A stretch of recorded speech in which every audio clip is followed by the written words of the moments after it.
ഇത്തിരി പറ്റി ചോറുള്ളത് പോലും നിങ്ങളുടെ കയ്യിൽ നിന്ന് വഴുതി പോയതേ ഈശ്വരന്റെ കളിയാ. സ്വാതിയെ, ഇനിയിപ്പോ എന്ത് ചെയ്യുമ്പോളെ? ഞങ്ങൾ എന്തെങ്കിലും കഴിച്ചോളാം, നിങ്ങൾ പോയി കിടന്ന് ഉറങ്ങ്. അങ്ങനെ പറഞ്ഞാൽ എങ്ങനെയാ? വാ, നമുക്ക് വഴിയുണ്ടാക്കാം. വന്നേ രണ്ടാളും. ഇവിടെ ഇനി ഇങ്ങനെ നിൽക്കണ്ട.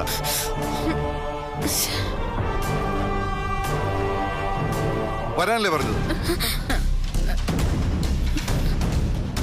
അനുസരണക്കേട് കാണിച്ചാലുണ്ടല്ലോ തലമുതിർന്നൊന്നും ഞാൻ നോക്കൂല. നല്ല അസല് തല്ല് വെച്ചേരും ഞാൻ. വരാനല്ലേ പറഞ്ഞത്?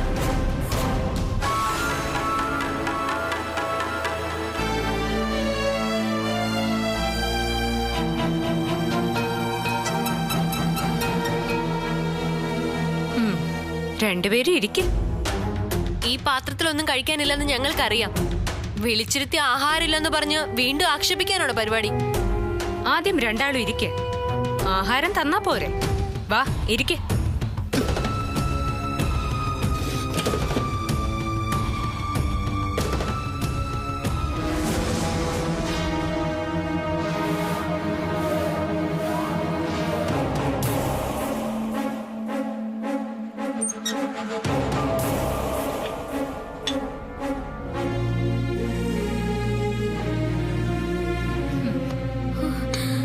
എനിക്കറിയായിരുന്നു ഇങ്ങനെ തന്നെ സംഭവിക്കുമെന്ന്. അതുകൊണ്ടാ ചൂട് പോവാതിരിക്കാൻ ഞാൻ ഇതെടുത്ത് മാറ്റി വെച്ചത്. ഒരു വാശിക്ക് ഭക്ഷണം കഴിക്കാതെ എണീറ്റ് പോയാലും വിശപ്പിനെ പിടിച്ചു നിർത്താനുള്ള മന്ത്രമൊന്നും ആർക്കും അറിയില്ലല്ലോ.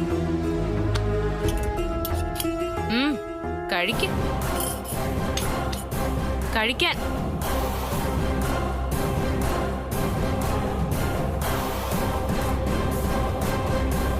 എന്താ കഴിക്കുന്നില്ലേ?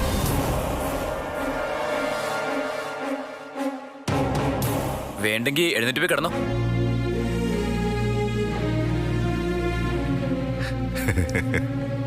നന്ദിനി, കഴിക്ക്. നാളെ കിടന്നും വിചാരിക്കണ്ട. ഇവിടെ സംഭവിച്ചതൊന്നും ആരുടെയും മനസ്സിൽ വൈരാഗ്യമായിട്ട് തോന്നാതിരുന്നാൽ മാത്രം മതി.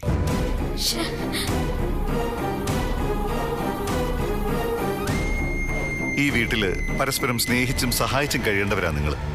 ഇനിയെങ്കിലും വഴക്കിട്ടൂന്ന് കരുതി പട്ടിണി കിടക്കാൻ ശ്രമിക്കരുത്. ഒരു ഉപദേശം. ഈ കുടുംബം എന്ന് പറയുന്നത് സ്നേഹവും പരിഭവവും ഒക്കെ ചേർന്നതാ. നിങ്ങളെല്ലാവരും ഓരോരോ വ്യക്തികളാ. എല്ലാവർക്കും അവരവരുടേതായിട്ടുള്ള അഭിപ്രായവും ഉണ്ട്. കലഹിക്കാം, വഴക്കും കൂടാം. പക്ഷെ എത്ര തല്ലുകൂടിയാലും അതൊന്നും ഈ ഊണുമേശയ്ക്ക് അപ്പുറത്തേക്ക് പോകാൻ പാടില്ല. എല്ലാ വഴക്കുകളും ഇവിടെ അവസാനിക്കണം. മനസ്സിലായോ രണ്ടുപേർക്കും?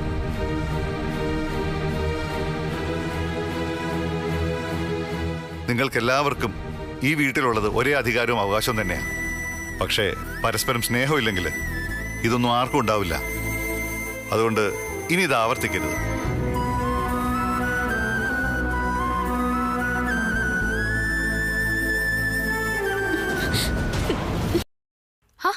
നോക്കിയിരിക്കാതെ കഴിക്കും നന്ദിനി.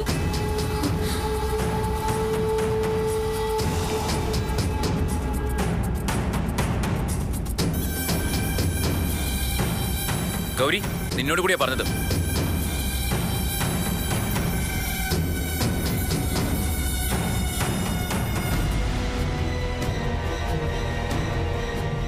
ആഹാരത്തിനോട് ഇത്ര വൈരാഗ്യം കാണിക്കൊന്നും വേണ്ട. അത് നിങ്ങളുടെ ശത്രുവൊന്നും അല്ലല്ലോ. അതെ, ആരും അങ്ങനെ ചിരിക്കണ്ട, അധികം സന്തോഷിക്കാൻ വേണ്ട. ഞങ്ങളങ്ങനെ തോറ്റുപോയിന്നൊന്നും കരുതണ്ട. വിശന്നു കഴിഞ്ഞാ ഏത് മനുഷ്യനും ഇങ്ങനെയൊക്കെ തന്നെയാ. എന്ന് കരുതി ഞങ്ങളുടെ പെരുമാറ്റത്തിനൊന്നും ഒരു മാറ്റം ഉണ്ടാവാൻ പോകുന്നില്ല. ഉണ്ടാവരുത്. നല്ല കട്ട കിടിച്ചു നിൽക്കണം. എന്നാലല്ലേ ഈ വീടിന്റെ സമാധാനം കെടുത്തി ഇതൊരു ഭ്രാന്താലയാക്കി മാറ്റാൻ പറ്റൂ. അയ്യോ, പറച്ചിൽ കേട്ടാ തോന്നും ഇതിപ്പോ സ്വർഗമാണെന്ന്. എനിക്കിത് നരകമായിട്ടാ തോന്നുന്നത്. നരകത്തിന്റെ കാവൽക്കാരിയല്ലേ ദേ ഈ നിക്കുന്നത്. നന്ദിനി, നീ ആഹാരം കഴിക്കുന്നിടത്ത് വെച്ച് ഭാര്യയെ തല്ലിയെന്ന ചീത്തപ്പേര് എനിക്ക് വാങ്ങിച്ചു തരരുത് പ്ലീസ്. ഇനി നീ മിണ്ടിയുണ്ടല്ലോ ഉറപ്പായിട്ടും അടിമേടിക്കും. ഗിരി, നീ ഒന്ന് പോയേ. ഇവർക്ക് ഞാൻ വിളമ്പി കൊടുത്തോളാം. നീ ഇവിടെ നിന്നാ ഇനിയും പരസ്പരം ഒന്ന് രണ്ട് പറഞ്ഞ് വഴക്കാവും. കഴിക്ക് വാരി വാരി കഴിക്ക്. എന്നിട്ടേ അടുത്ത കുത്തിത്തിരിപ്പിനുള്ള വഴി അന്വേഷിക്കും.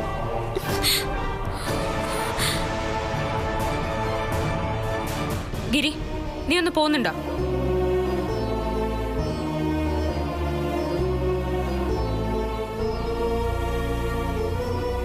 നന്ദിനി, നിനക്ക് ഒരു ചപ്പാത്തിയും കൂടി എടുക്കട്ടെ? വേണ്ട.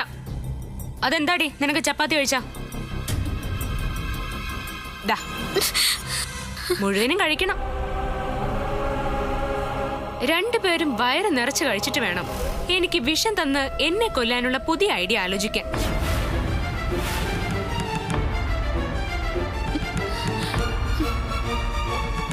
അല്ല, എങ്ങനെ നിങ്ങളുടെ ഉദ്ദേശം? വിഷം തന്നെയാണോ? ഏത് തരം വിഷമാ?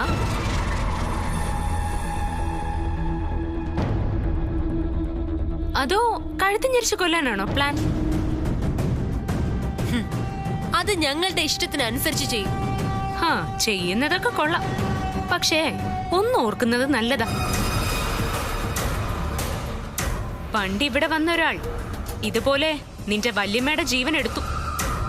പക്ഷേ അവളിപ്പോ ജയിലിനകത്താ.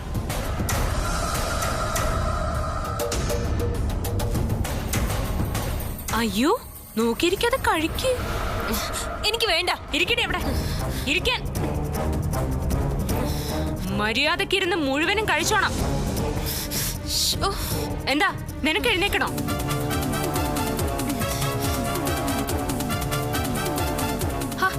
സമയം കളയാതെ വാരി തിന്നെ.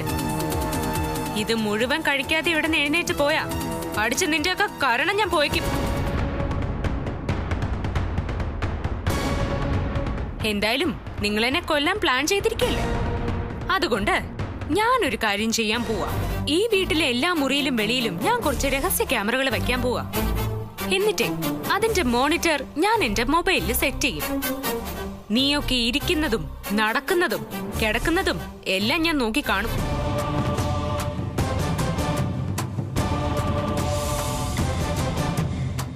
എടി, നിന്നെയൊക്കെ തകർത്ത് തരിപ്പണമാക്കാൻ ഈ സ്വാതിക്കറിയാം. വേദയെ ജയിലിനകത്താക്കിയതുപോലെ. അതുകൊണ്ട് എന്നോടുള്ള യുദ്ധം ഇവിടെ നിർത്തിക്കോ. അതാ നിനക്കൊക്കെ നല്ലത്. കഴിച്ചു കഴിഞ്ഞേ ഈ പാത്രങ്ങളൊക്കെ കഴുകി വൃത്തിയാക്കിയിട്ട് വേണം പോയി കിടക്കാൻ. രാവിലെ ഞാൻ എണീറ്റ് വരുമ്പോ എച്ചില് പറ്റിയ ഒരു പാത്രം പോലും അടുക്കളയിൽ കണ്ടുപോരുത്. മനസ്സിലായോടി?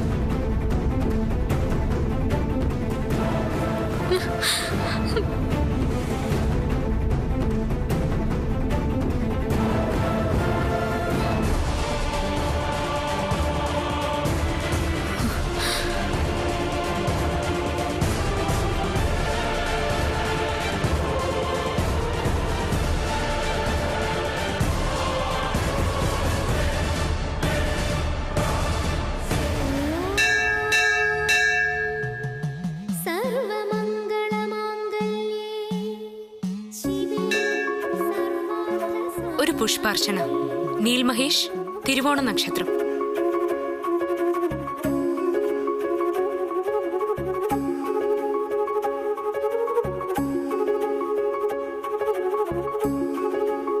സ്വാതി, രാധിക, നീ എപ്പോ നാട്ടിലെത്തി? 2 ദിവസമായി. നിന്റെയും നീലിന്റെ വാർത്തകളൊക്കെ അങ്ങ് ദുബായിലിരുന്ന് ഞങ്ങൾ അറിയുന്നുണ്ട്. കുറച്ചു നാളായിട്ട് നീ എന്നെ വിളിക്കാറ് കൂടിയില്ല. ഞാനിപ്പോ വർക്ക് ചെയ്യുന്നുണ്ട്. പണ്ടത്തെ പോലെ അല്ല ഗൾഫ്. 2 പേർക്കും ജോലി ഉണ്ടായാൽ തന്നെ ജീവിക്കാൻ ബുദ്ധിമുട്ടാ. അതുപോട്ടെ, നീലിന്റെ ആക്സിഡന്റിന്റെ കാര്യം എന്തായി? ഇപ്പൊ റിക്കവർ ആയോ? ഒരു കുഴപ്പമില്ല. വയ്യായ്മകളൊക്കെ മാറി പൂർണ്ണ ആരോഗ്യവാനായി. ഭാവിയെക്കുറിച്ച് ചില നല്ല തീരുമാനങ്ങൾ എടുത്ത് വ്യക്തമായൊരു പ്ലാനുമായി പുതിയൊരു നീൽ മഹേഷായി സിനിമയിൽ ശക്തമായി തിരിച്ചു വരാൻ ഒരുങ്ങിക്കഴിഞ്ഞു. പിന്നെ ആക്സിഡന്റായി വീട്ടിലുണ്ടായിരുന്നത് കൊണ്ട് എനിക്ക് കുറെ ദിവസങ്ങൾ ഏട്ടനെ അടുത്ത് കിട്ടി. കുറെ കൂടി സ്നേഹമുള്ള ഭർത്താവായി എന്റെ ഏട്ടൻ. ഞങ്ങളുടേത് മാത്രമായ നല്ല കുറെ ദിവസങ്ങളും ഓർമ്മകളും കിട്ടി. അപ്പോ അപകടം മൊത്തത്തിൽ നിനക്ക് ഗുണമായിട്ടാണ് വന്നതല്ലേ? ചില നഷ്ടങ്ങൾ മറ്റൊരു തരത്തിൽ നന്മകളായി വരുമെന്ന് പറയാറില്ലേ? എല്ലാം ദൈവാധീനം. നീലിന്റെ സ്നേഹം വാരിക്കോരി കിട്ടിയതിന്റെ സന്തോഷം നിന്റെ മുഖത്ത് കാണാനുണ്ട്. നീലിനും ഇപ്പൊ ഇതേ സന്തോഷം തന്നെ ആയിരിക്കുമല്ലേ? അതെ, തികച്ചും പുതിയൊരു നീൽ. അതാ ഇപ്പൊ എന്റെ ഏട്ടൻ. മനസ്സിനും ശരീരത്തിനും ഓജസ്സും തേജസ്സുമുള്ള പുതിയ നീൽ മഹേഷിനെയാ ഇനി സിനിമയിൽ ആളുകൾ കാണാൻ പോകുന്നത്. എന്നിട്ട് ആളെവിടെ? വന്നിട്ടില്ലേ? ഉണ്ടല്ലോ, ദേ ശ്രീകോവിലിന് മുന്നിലുണ്ട്. അപകടത്തിന് ശേഷം ആദ്യമായിട്ട് അമ്പലത്തിൽ വരുന്നത്. ഒക്കെ നേരെയാവുന്ന ദിവസം ഞങ്ങൾ ഒരുമിച്ച് വന്ന് ഇവിടെ തൊഴാന്ന് ഞാൻ നേർന്നിരുന്നതാ. ഏട്ടന്റെ ഇഷ്ടദേവിയാ ഇവിടുത്തെ പ്രതിഷ്ഠ. ഒക്കെ നേരെയാക്കി തന്നതിന് ദേവിയുടെ മുന്നിൽ നിന്നും മനസ്സറിഞ്ഞ് പ്രാർത്ഥിക്കുക എന്റെ ഏട്ടൻ.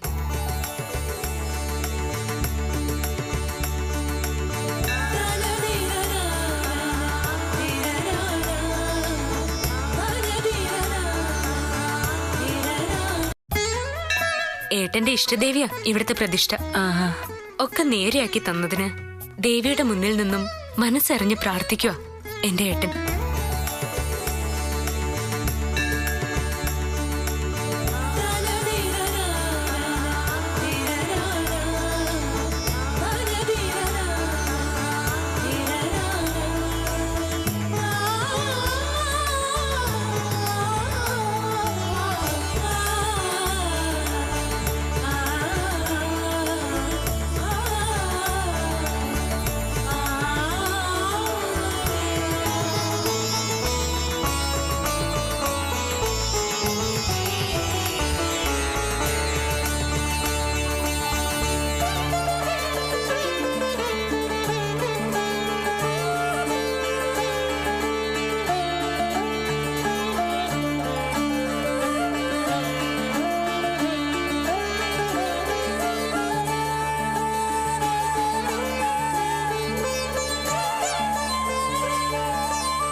ഏട്ടാ, എന്റെ കൂട്ടുകാരി രാധിക ഇവിടെയുണ്ട്. അർച്ചനയ്ക്ക് രസീതാക്കി വരുമ്പോ അവളെ കണ്ടു. അവള് ദുബായിലോ മറ്റോ ആയിരുന്നില്ലേ? ഇപ്പൊ നാട്ടിലെത്തി. എന്നിട്ട് ആളെവിടെ പോയി? ഒരു ലോഡ് അർച്ചനയും ഒരുപാട് വഴിപാടുകളും നടത്താനുണ്ട് അവൾക്ക്. എല്ലാം രസീതാക്കാൻ പോയിരിക്കുക. ഏട്ടനെ കണ്ട് സംസാരിക്കണമെന്ന് പറഞ്ഞു. അതിനെന്താ, നമുക്ക് കാണാലോ. ദുബായിൽ നിന്ന് രാധിക ഒറ്റയ്ക്കേ വന്നുള്ളോ? അല്ല, കൂടെ ഏട്ടനും മോനും ഉണ്ട്. അത് ശരി. മോനിപ്പോ എത്ര വയസ്സായി? 2.5 കഴിഞ്ഞു. അല്ല, നിങ്ങളുടെ കാര്യത്തിൽ എങ്ങനെയാ തീരുമാനം? ഉടനെ വല്ലതും കാണൂടി? എന്ത്? അല്ല, ഒരു കുഞ്ഞിക്കാല്. ഓടി, ഇത് അമ്പലോ? അത് മറക്കല്ലേ. നീൽ, ഒരു കുടുംബമായാൽ കുഞ്ഞുങ്ങൾ വേണം. നമ്മൾ വിചാരിക്കുമ്പോൾ ആ ഭാഗ്യം കിട്ടിയെന്ന് വരില്ല.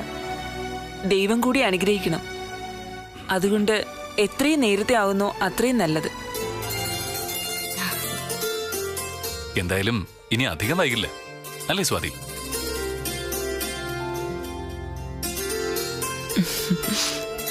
മിക്കവാറും രാധിക അടുത്ത തവണ ലീവിന് വരുമ്പോ ഇവളുടെ ഒക്കത്തൊരു കുഞ്ഞു നീലുണ്ടാവും.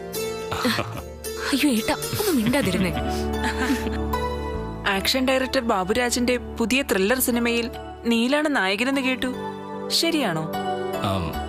അതിന്റെ ചർച്ചകൾ നടക്കുന്നുണ്ട്. ആക്സിഡന്റ് പറ്റിയില്ലായിരുന്നെങ്കിൽ ഇപ്പോ ഷൂട്ടിംഗ് നടക്കേണ്ട സിനിമയായിരുന്നു അത്. പോകുന്നതിന് മുൻപ് നീ ഒരു ദിവസം വീട്ടിലേക്ക് വാടി. അതെ, ഒറ്റയ്ക്ക് വന്നാ പോരാ, ഭർത്താവ് മോനും ഒക്കെ ആയിട്ട് വേണം വരാൻ. ശരി, വരാം. ശരിയുടെ എന്നാ നമുക്ക് പോവാം. പോട്ടെ. ശരി.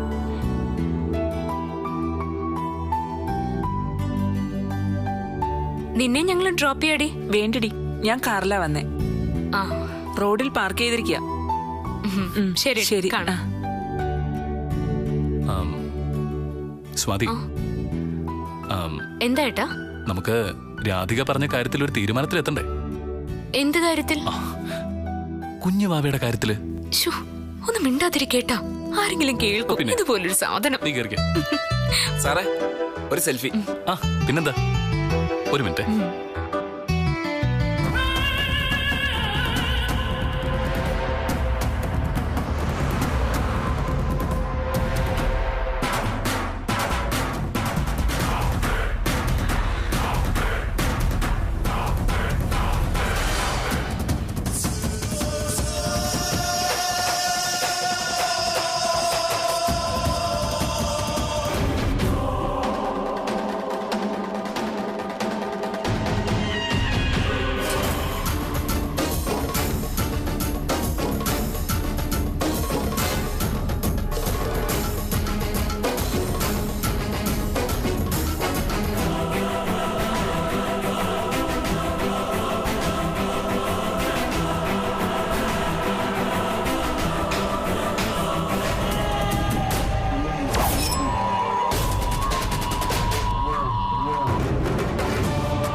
സ്വാതി, മാറ്.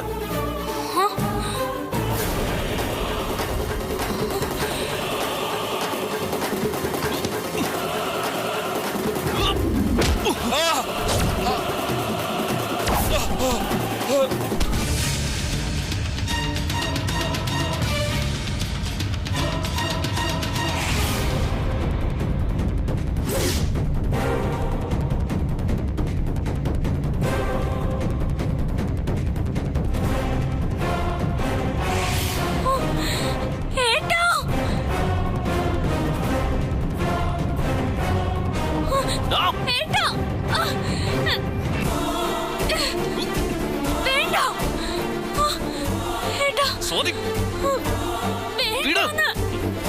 വിടാൻ. സ്വാതി, വിടാനല്ലേ പറഞ്ഞത്?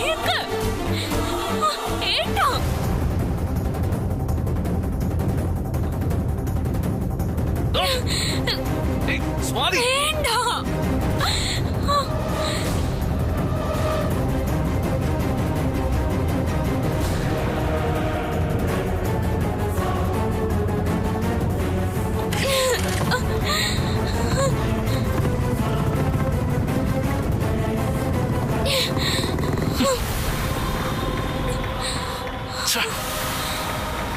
സ്വാതി, സ്വാതി, എന്താ ഇതൊക്കെ? ആരാ അവര്? അറിയില്ല. അവരെന്തിനാ നിന്നെ ആക്രമിച്ചത്? എനിക്കറിയില്ല. സ്വാതി, നീ പേടിച്ചോ? പിന്നെ പേടിക്കാതിരിക്കൂ. അപ്രതീക്ഷിതമായിട്ട് അതും ഇങ്ങനെ ഒരു സ്ഥലത്ത് വെച്ച് ഇങ്ങനെ സംഭവിക്കുമെന്ന് ആരെങ്കിലും പ്രതീക്ഷിച്ചതാണോ? അവന്മാര് രക്ഷപ്പെട്ടു കളഞ്ഞു. ആരാ സാറേ അവന്മാര്? സ്വാതി, വല്ല പിടിച്ചുപറിക്കാരുമായിരിക്കും. എന്തായാലും പോലീസിൽ അറിയിക്കണം സാറേ. ആ, പോകുന്ന വഴിക്ക് സ്റ്റേഷനിൽ കംപ്ലൈന്റ് ചെയ്യാം. ആ ശരി. താങ്ക്സ് ഏട്ടാ. സ്വാതി, നിങ്ങൾക്ക് ആരെങ്കിലും ശത്രുക്കളുണ്ടോ? ഏയ്, ഞങ്ങളുടെ അറിവിൽ അങ്ങനെയൊന്നുമില്ല. എന്നാ പിന്നെ രാധിക പൊയ്ക്കോ, കുഴപ്പമൊന്നുമില്ല. ശരി സ്വാതി, പോട്ടേടി, സൂക്ഷിക്കണം. ശരി. നിങ്ങൾ പൊയ്ക്കോ. എന്നാലും അവന്മാരാരായിരിക്കും?